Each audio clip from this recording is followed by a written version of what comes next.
네, 오늘 3부에서는 어제 열렸던 내란 국조특위 1차 청문회 자세히 짚어보겠습니다. 위원 가운데 한 분이죠. 윤건영 더불어민주당 의원을 모셨습니다. 어서 오세요. 네, 구로울의 윤건영입니다. 많이 피곤하시겠네요. 어제 하루 종일 청문회 하시고. 네, 뭐 괜찮습니다. 저희가 민폐를 끼쳤습니다. 아닙니다. 네, 좀 쉬셔야 되는데. 네, 아무튼 뭐 이 국민들이 알 권리 이럴 때 할 수 있는 얘기 요거밖에 없는 거 아니겠습니까? 네, 앞으로도 부탁드리면서. 일단 어제 나왔던 뉴스 하나 좀 먼저 좀 여쭙고, 그러니까 청문회 얘기 좀 갔으면 좋겠는데, 경호처에서 본부장급 이상 간부들이 사표를 냈다. 네. 이런 보도가 있었어요. 제가 전에 듣기로는 경호처의 부장급 이상 고위 간부들이 한 20여 명. 본부장급이 아니라 포함해서요. 부장급까지. 예. 오. 부장, 본부장 포함해서 한 20여 명이 사표를 써서 김성훈 경호차장한테 찾아갔대요. 네. 야, 우리도 내자. 너도 내라. 그게 맞지 않냐. 예. 경호처가 이 지경 때까지는 당신의 책임이 크다라고 했더니 김성훈 경호차장이 있어봐라. 라고 하면서 그 제안에 응하지 않았다는 겁니다. 본인은 안 낸 거네, 그러니까. 그렇죠. 네. 예. 그래서 제가 어제 청문회에서 혹시라도 그런 의사를 전해받은 게 있냐, 예. 그런 일 있냐라고 했더니 김성훈 차장 발뺌을 하더라고요. 그러니까 아예 낸 적이 없다. 네, 그래서 좀 더 확인이 필요한 부분입니다. 아, 그래요? 네. 그럼 그 현재 상태는 거기서 멈춤. 맞습니다. 알겠습니다. 어제 의원님이 비화폰 관련 이야기를 제기를 하셨습니다. 네. 김건희 여사에게도 비화폰이 제공이 됐다? 네. 저는 아무리 들어도 그걸 이해를 못 하겠는데 예. 이게 이해가 될 수 있는 현상인가요? 아니 줄 수 있는데요. 제가 좀 충격적이었던 건 뭐냐고 하면 장관에게 네. 비화폰을 전달하면서 경호처에서 이 A4 용지 2장을 줬다는 거예요. 근데 이 A4 용지에는 맨 위에 윤석열 대통령의 비화폰 전화번호, 그다음에 김건희 여사의 비화폰 전화번호가 딱 적혀 있다는 거예요. 그리고 나머지 이제 주요 인사들 번호가 있으면서 야 전화 갈 거야. 잘 받아. 이 두 분이 전화할 수도 있어. 이렇게 이야기했다는 거예요. 저는 그게 더 충격이죠. 뭐 비화폰이야. 뭐 상황에 따라서 이렇게 할 수도 있는데. 아니, 근데 그것도 아닌 게 비화폰이랑 국가 사무에 쓰라고 비밀 통화할 그렇죠. 때 쓰라고 주는 거잖아요. 네, 그리고 민간인인 김건희 여사가 비화폰을 받으면 안 되는 건 맞죠. 예. 상식적으로 규칙에도 안 맞고. 예. 네, 맞습니다. 근데 경호처가 그걸 지급을 했다라는 겁니까? 맞습니다. 제가 제보를 받은 거고요. 네. 일단 비화폰에 대해서 말씀드리면 비화폰은 핸드폰하고 똑같아요. 우리가 들고 있는 핸드폰이랑. 어제 뭐 말씀하신 거 갤럭시 S20. 예. 예.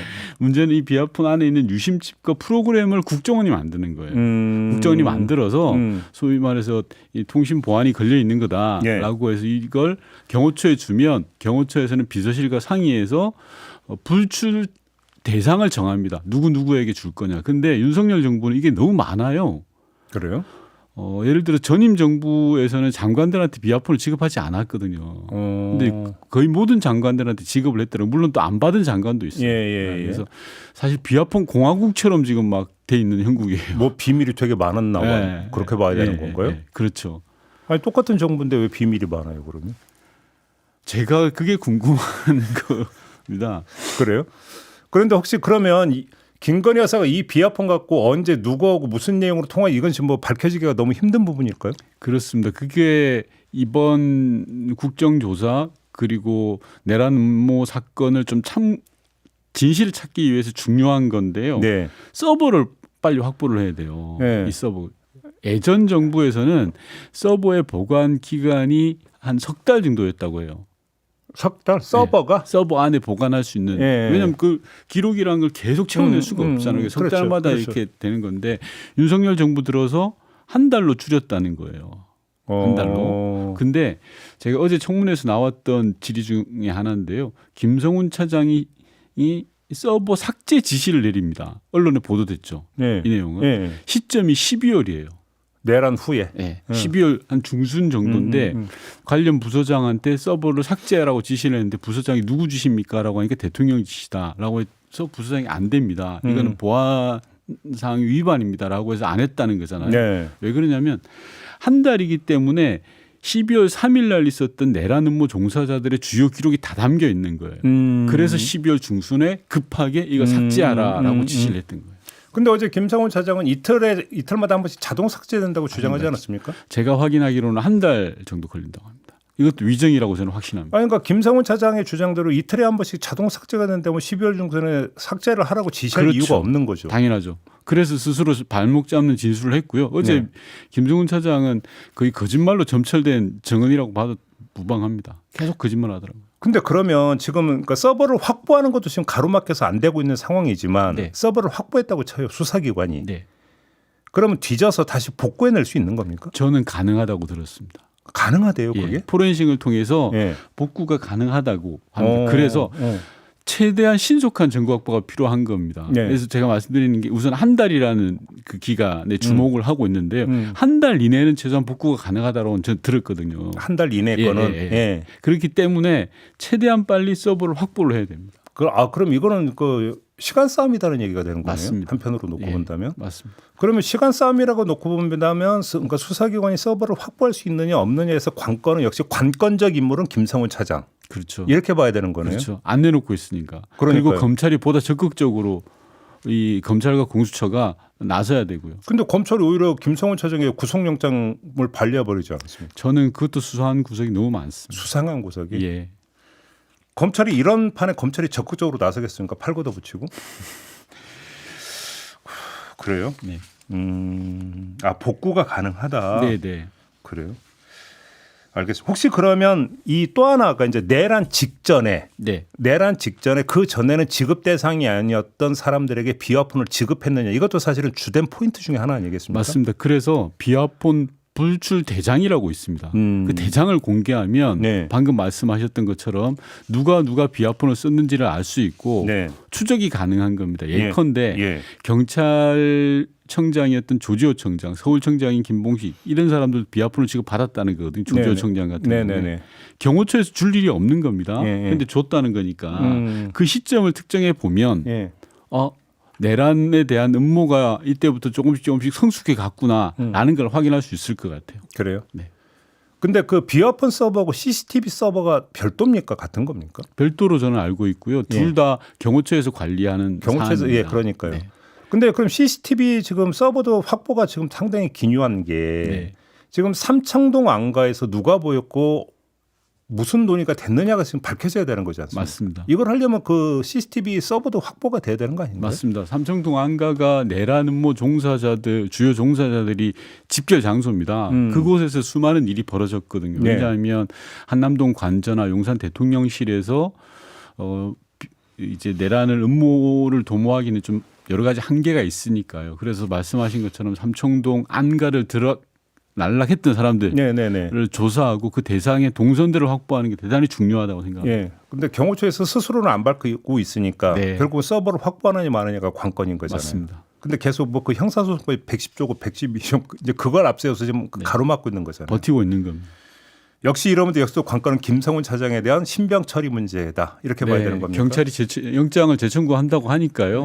조금 뭐 기대를 걸어보고 있습니다. 그래요? 일전에 이제 저희 방송에서 삼청동 안가 리모델링 말씀하신 적이 있지 않습니까? 관련해서 뭐 좀 이것도 그러면 만약에 서버가 확보가 되면 좀 뭐 추가로 확인될 수 있는 게 있을 수가 있을까요? 확인될 수 있고 어제 그 뭐 시공을 맡았던 현대건설 측에서 나와서 사실상 인정했습니다. 공사했다. 안가 공사했다? 안가도 공사했고 한남동 관저의 골프 연습 관련된 스크린 골프 스크린은 좀 빼야 될 것 같고요. 어쨌든 스크린은 골프 연습 시설을 공사했다라는 걸 인정을 했습니다. 아 그래요? 그럼 삼청동 안가 공사도 결국은 최종적으로 현대건설 쪽에서 맡아서 했다라는 이야기가 되는 겁니다. 맞습니다. 현대건설과 경호처 간에 맺었던 계약 내역을 저희가 확보를 했거든요. 삼청동 안가로 추정되는 건물에 대해서 한 2억 3천, 4천 정도의 예산을 들여서 리모델링 사업을 했고요. 그다음에 한남동 관저는 1억 3천 정도. 아니요, 잠깐 어떻게 삼청동 안가가 더 비싸네요, 그러면? 아무래도 좀 고급지게 하지 않았을까요? 실내 내부 인테리어잖아요. 예, 그렇습니다. 외형을 손댄 건 아니고 한 2억 6천 정도 들었다고 들었습니다. 근데 내부는 2억 6천까지나 듭니까? 그게 저번에 말씀하신 진짜 바로 개조를 하느라고 그랬던 건가요? 바라기보다는 술 먹는데 용이한 공간으로 바꾼 것 같습니다. 술을 드시는데 용이한 공간. 표현을 잘해야 되겠네요. 아, 그래요? 네. 공사했다라는 사실을 인정을 했다. 알겠습니다. 그다음에 어제도 이제 이야기가 좀 이제 나왔습니다만 윤석열 대통령이 무력 사용을 지시를 했느냐 안 했느냐. 네. 이것도 좀 이제 이야기가 되지 않았었습니까? 네. 김정은 부분... 차장은 부인했어요. 예. 아니다 그런 적 없다라고 했는데 저는 이 말씀을 드리고 싶어요. 경호처 내에서 100명 중에 99명은 들었다고 하는데 혼자 지금 아니라고 그러고 있거든요. 예를 들어서 예. 곽종근 전 특전사령관이 대통령으로부터 국회에서 국회의원을 끄집어내라라고 들었다라고 이야기를 하고 그걸 지시에 이행을 했잖아요. 근데 윤석열 대통령은 아니라 그래요. 그러니까요. 똑같은 경우라고 생각합니다. 예. 이야기를 들은 사람은 있는데 한 사람은 없어요. 이런 상황이고 저는 뭐 진실은 곧 밝혀질 거다라는 생각을 하고 제가 구체적으로 제시를 했던 김성훈 차장이 대테러 팀한테 지시를 해서 네. 옷을 입고 총기를 가방에 메고 나가서 무력 시위를 하라라는 제보를 밝혔지 않습니까? 네. 그리고 곧이어서 언론에서 그 사진이 찍혔던 거고 이것조차도 어제는 부정을 하더라고요. 그래요. 부인을 하더라고요. 네. 뭐 이제 가방 메고 뭐 했던 거 그거 말씀하시는 네네네. 거죠? 예. 네. 그나저나 경호처 지금 현재 내부 분위기가 아까 잠깐 집단 사표 얘기는 좀 했습니다만 내부 분위기가 엄청 뒤숭숭할 것 같은데 좀 어떻게 파악하고 대단히 계십니까? 많이 불안해하고 있더라고요. 대단히 많이. 보복이나 이런 것 예. 때문에. 일단은 첫 번째로는 보복 말씀하신 것처럼 보복이 두렵고요. 실제로 인사를 하겠다는 겁니다. 김성훈 차장이. 그래요? 예. 전임 경호처장이 반대했던 인사안, 소위 말해서 김건희 라인을 중심으로 해서 경호처를 줄 세우는 인사안을 전임 경호처장이 반대를 했대요. 박종준 전 차장 맞습니다. 얘기하는 예, 거죠? 예. 예. 박종준 전 차장이 반대한 그 안을 예. 지금 김성훈 차장이 지금 대행이잖아요. 네. 자기가 최고 책임자로 있을 때 해버리겠다라고 밀어붙이고 있다는 거예요. 네. 그리고 또 하나는 어제도 이제 그 국정조사 청문회 정원석에 나왔는데 남모 부장, 장모 부장 이분들이 직무 배제를 당했던 분들이거든요. 그분들이 이제 소회를 밝히셨어요. 실제로 지금 경호처 내부에 많은 직원들, 대다수 직원들은 불안해하고 있다. 그런데 경호처에 대한 자긍심으로 버티고 있다. 뭐 이런 이야기를 많이 하셨어요. 그래요. 역시 종합정리하면 경호처와 관련해서는 김성훈 차장의 처리 문제가 결국은 하나의 그러니까 중요한 관건이다. 종합정리하면 이렇게 되네요. 얘기는. 계속. 실타래를 풀어가는 첫 매듭이라고 그렇죠. 생각합니다. 그러니까요. 알겠습니다. 이번에는 이상민 전 행안부 장관 이야기 좀 여쭤봐야 될 것 같은데 의원님이 그 언론사들에 대한 단전 단수를 지시했다. 소방청장에게 네네. 이 이제 사실을 폭로를 하지 않았습니까? 네. 근데 이제 그 뒤에 어떤 더 구체적인 정황 이런 건 아직은 나온 게 없거든요. 하나 더 나온 게 있죠. 어떤 게 있습니까? 그러니까 이상민 장관이 소방청장한테 지시라고 소방청장이 서울 본부장에게 확인 전화를 했어요. 네. 경찰에서 지시 왔냐. 그렇죠. 거기까지 나왔고. 경기본부장까지도 했더라고요. 경기? 네. 경기본부장을 한 이유는 과천에 보면 선거관리위원회가 있잖아요. 예. 네. 그리고 그래서 경기본부장한테 꼭 집어서 소방청장이 전화를 했어요. 혹시 경찰에서 연락 온 게 있냐. 제가 여쭤보고 싶은 게 바로 그건데 경찰에서 연락 오면 도와줘라 이런 취지로 지시를 했다라는 거잖아요. 네. 그러면 소방청장한테 연락하기 전에 경찰에 먼저 뭔가가 하달이 됐다고 봐야 되는 거잖아요. 네. 상식적으로 추론을 하자면 이게 뭘까요? 당연히 단전 단수 조치를 취해라라는 겁니다. 주요 언론사에 대해서 조치를 취해라는 걸 저는 경찰한테 지시를 했다고 봅니다. 그 전에 내란 사태 초기에 이제 나왔던 게 뭐냐면 언론사 몇 군데를 특정을 해서 접수하라는 지시가 내려왔다. 이게 폭로가 된 바가 있지 않습니까? 맞습니다. 연장선상에 있는 얘기라고 봐야 되는 거 아닌가요? 이어지는 괴고요. 어제 이상민 장관은 뭐 완전 진술 거부를 했습니다. 단 한마디도 제대로 한 게 없습니다. 그래서 왜 나오셨어요? 그랬더니 불렀으니까 나왔어요. 정말 황당하던데 지금 대한민국의 행안부 장관이라고 했다는 것 자체가 정말 비루하게 느껴질 정도였는데요. 근데 저는 역설적으로 행안부 장관의 진술 거부가 이번 건 진실이구나라는 걸 느꼈습니다. 왜냐하면 지시를 받은 소방청장은 인정을 했잖아요. 주요 언론사 5개에 대해서 단전 단수 지시가 있었고 협조하라는 지시가 있었다라는 걸 인정했는데 만약에 이상민 장관이 아니라고 한다면 사실이 아니라고 한다면 이건 부인해야죠. 그렇죠. 나는 그렇게 한 적이 없어요라고 해야 자기한테 불이익이 가지 않습니다. 그런데 아무 조치도 안 하고 진술 거부를 했거든요. 이건 역설적으로 따지면 그런 지시를 했구나. 그리고 피의자 윤석열 대통령과 함께 주요 언론사에 대한 조치를 모의했다. 라는 명백한 저는 오히려 증거가 된다고 생각합니다. 그러니까 이제 그 거꾸로 따지고 들어가면 소방청장한테 단전단수 하려고 하면 이제 도와주라는 지시를 했다면 먼저 경찰한테 그 지시를 했다고 맞습니다. 봐야 되고 그러면 행안부 장관 이상민 당시 행안부 장관이 독단적으로 그런 지시를 했느냐 아니면 또 그 위에서 뭔가 오더를 받고 했느냐 이렇게 역으로 거슬러 올라가야 되는 거잖아요. 맞습니다. 그래서 제가 이거는 저의 뭐 순전한 뇌피셜일 수도 있고 저의 추론인데 예. 윤석열 대통령이 민간 영역으로는 저는 행안부 장관이었던 이상민 전 장관을 포스트로 생각한 거라고 생각해요. 민간 영역 역시 언론 같은 게 그렇죠. 있고요. 예. 그래서 이상민 장관에게 관련 지시를 많이 했을 거라고 생각합니다. 그런데 아직 드러나지 않고 있죠. 군은 김용현 전 국방장관을 중심축으로 해서 여러 가지 지시를 하지 않았습니까? 그런데 민간 쪽은 아직 드러나 있지 않아요. 그래서 이걸 밝혀야 될 부분이고요. 경찰과 관련해서는 조지호 전 청장이 핵심 키인데 지금 구속돼 있고 국정조사에도 나오지 않고 있어요. 그래서 이 경찰의 지시 여부 당연히 저는 했을 거라고 생각하고 이 작품은 윤석열 대통령의 작품입니다. 이상민 장관이 어떻게 단전단수하라고 지시할 상황이 아니잖아요. 그러니까 여기서 이제 그 12.3 다음 날인 4일에 그때 이상민 행안, 박성재 법무, 그다음에 이완규 법제, 그러니까 김주환 민정수석도 있었던 거예요. 사람. 삼청동 안가에서 모인 사실까지는 확인이 됐잖아요. 어제 인정했죠. 왜 모였는지가 지금 안 나오고 있는 거 아니겠습니까? 그들은 그렇게 주장하죠. 망년회했다고, 송년회했다고. 그 말이 되는 얘기인가요? 말도 안 되죠. 비상계엄 다음 날 네 사람이 모여서 송년회 할 리가 없고요. 저는 변호인단 모임이라고 생각합니다. 그 모임은. 변호인단? 윤석열 대통령의 비상계엄에 대한 내란 음모에 대한 변호인단, 초기 변호인단 모임. 왜냐고 하면 그 모임 직후에 국회 행안위를 열어서 이상민 장관을 불렀습니다. 이상민 장관의 워딩이 아주 주목해야 되는데요.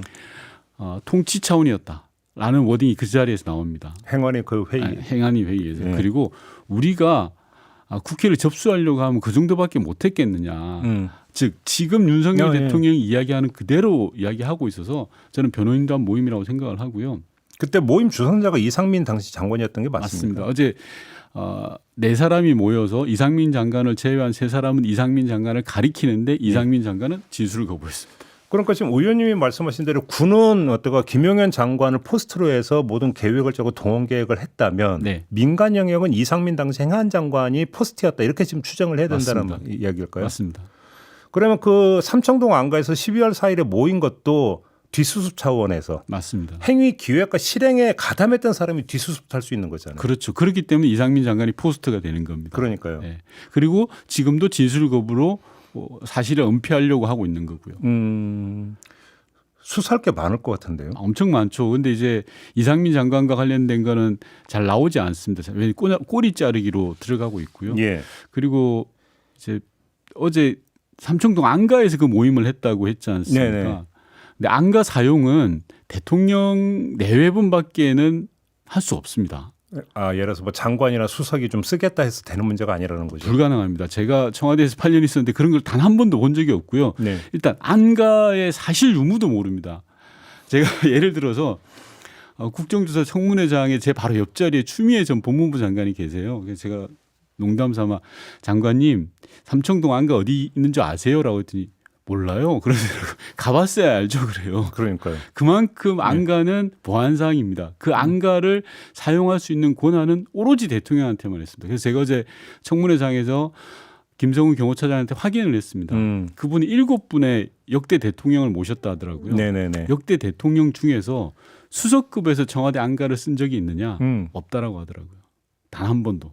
그러니까 설령 쓰고 싶어도 이제 오케이를 받아야 쓸 수 있는 그렇죠. 거죠. 그렇다면 12월 4일 날 안가 회동, 이 4인이 안가를 회동한 건 최소한 대통령의 지시가 있었기 때문에 가능한 거였습니다. 안가를 열어줘라라고 이야기를 한 거죠. 그래서 모두 말씀드린 것처럼 민간 영역에서의 기획자인 이상민 장관이 대통령께 변호인단 모임을 해야 되겠습니다. 라고 이야기를 하고 안가 사용을 허락을 받았다라는 게 저의 추측입니다. 알겠습니다. 이제 그게 앞으로 이제 규명돼야 되는 의혹이다 이렇게 봐야 되는 거고. 지금 김용현 전 국방장관이 내란 사태 후에 장관 공간에 있다가 갑자기 어느 순간에 검찰로 재발로 가지 않습니까? 네, 그렇습니다. 그 전에 통화한 내역이 있었다면서요? 맞습니다. 그래서 이것도 제보를 받은 내용인데요.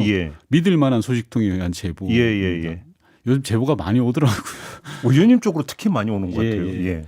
근데 경찰에서 김용현에 대한 영장을 청구를 합니다. 압색 영장을 청구를 했는데 그때부터 검찰이 아주 기민하게 움직입니다. 네. 검찰총장이 국방부 차관한테 전화를 해요.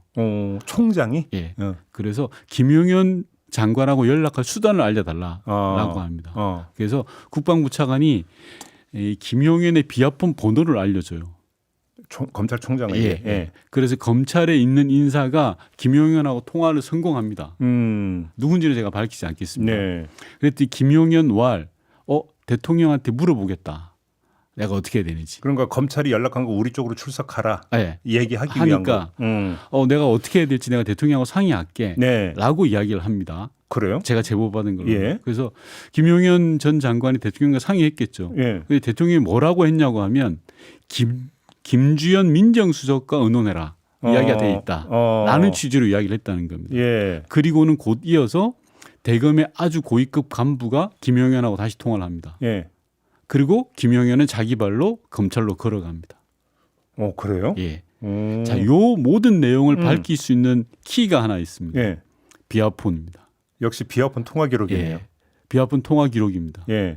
그리고 서버에 그래서 제가 말씀드렸던 윤석열 대통령의 지시로 김성훈 경호차장이 12월 중순경에 경호처의 비아폰 담당자에게 기록을 삭제하라라고 했던 게 이런 게 담겨져 있거든요. 근데 김주현 수석은 그 통화 사실을 부인했다면서요? 부인했죠. 근데 어제 김주현 수석의 여러 진술들을 보면 신뢰할 수 없다고 생각합니다. 예를 든 대표적인 게 삼청동 안가를 자기 보좌관이 예약했다 그랬거든요.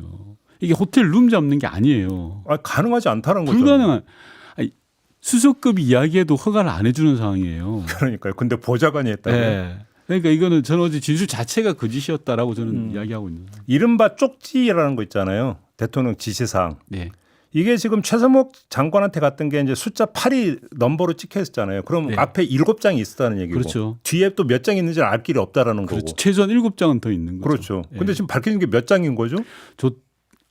외교부 장관 조태열 장관, 그다음에 기재부 장관 최상목, 그리고 경찰청장 3장이잖아요. 예. 그럼 그러니까 나머지 5장 예. 안 밝혀진 거네 이거. 예, 넉 장이도 더 밝혀져야 됩니다.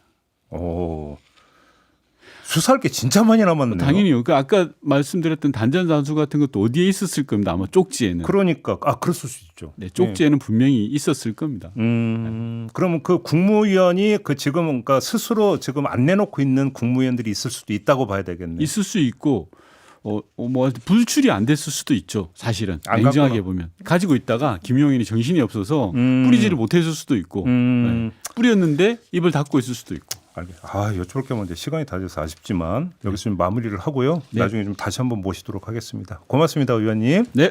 네, 윤건영 의원과 함께했습니다.